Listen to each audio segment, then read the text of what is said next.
James clear ने अपनी famous book atomic habit में सच ही कहा है कि स्ट्रेटेजी प्लानिंग के बिना किसी भी टारगेट को अचीव करना असंभव है।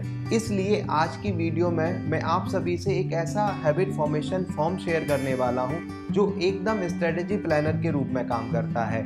जब कभी भी आप किसी भी हैबिट को शुरू करना चाहते हैं या किसी पुरानी हैबिट को बदलना चाहते हैं, तो अगर आप शुरुआत इस फॉर्म को भरकर करते हैं तो निश्चित ही आपके सफल होने की संभावना बढ़ जाती है।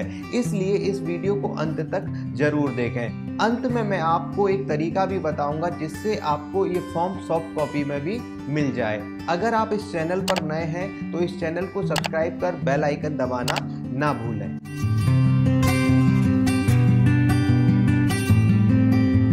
इस हैबिट फॉर्मेशन फॉर्म की शुरुआत नाम लिखने से होती है। फिर जिस हैबिट को हम शुरू करना चाहते हैं या खत्म करना चाहते हैं उसे स्पेसिफाइड रूप में लिखना होता है। स्पेसिफाइड का यहाँ मतलब है कि जैसे आप सुबह जल्दी जागना शुरू करना चाहते हैं तो जागने का टाइम आपको जरूर मेंशन करना चाहिए। इसी प्रकार किताब पढ़ने या मोबाइल का यूज कम करने का स्टेटमेंट भी स्पेसिफिक तरीके से ही लिखना चाहिए। यदि हम इस हैबिट स्टेटमेंट को स्पेसिफाइड रूप में लिखते हैं तो सफल होने की संभावना बहुत हो जाती है। इसके बाद हमने जिस भी हैबिट को चुना है उसके पीछे का पर्पस जरूर लिखना चाहिए। यह बेहद जरूरी है। याद रहे, उद्देश्य जितना स्ट्रॉन्ग होगा हैबिट फॉर्मेशन की संभावना उतनी ज्यादा बढ़ जाएगी, क्योंकि पर्पस का डायरेक्ट कनेक्शन हैबिट सर्किट के रिवॉर्ड से है। यही ब्रेन को रिपीटेशन के लिए मोटिवेट करता है। इसके बाद अपनी मेन हैबिट को 3 सब हैबिट्स में डिवाइड करके लिखना चाहिए। फिर इसे स्टेप बाय स्टेप अचीव करने का प्रयास करना है।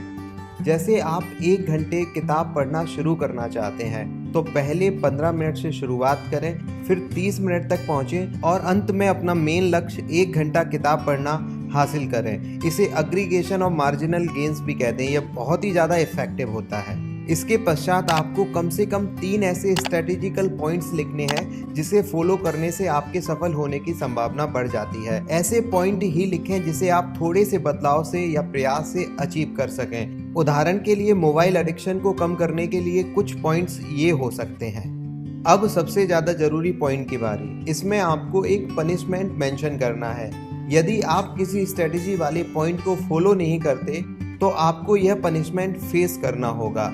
यह पनिशमेंट चुभने वाला होना चाहिए जिसे फेस करने में आपको दर्द हो, तभी आप पर स्ट्रेटेजी के नियमों का पालन करने का थोड़ा दबाव पैदा होगा। अंत में एक ऐसा मोटिवेशनल कोट जरूर लिखें जो आपको हर समय इंस्पायर करता हो। कभी ऐसा आपको महसूस हो कि यह आपसे नहीं हो पाएगा तो वह कोट पढ़कर आप में फिर से जोश भर जाए। साथियों, क्या आपको पता है 90% से ज़्यादा लोग हैबिट बदलने के प्रयास में असफल हो जाते हैं क्योंकि वो अपने हैबिट बदलने की शुरुआत स्ट्रेटेजी बनाकर नहीं करते हैं। इसलिए यह फॉर्म आपके लिए बहुत ही ज़्यादा कारगर साबित हो जाता है क्योंकि यह आपकी एक स्ट्रेटेजी डिजाइन करता है और अगर आप उस स्ट्रेटेजी को फॉलो करते हुए बढ़ते जाते हैं तो निश्चित तौर पर आपको सफलता हासिल होती है। हैबिट फॉर्मेशन फॉर्म की सॉफ्ट कॉपी आप इस मेल आईडी पर मेल कर मंगा सकते हैं। अगर इस वीडियो का कंटेंट आपको अच्छा लगा हो तो इस चैनल को सब्सक्राइब जरूर करें। धन्यवाद।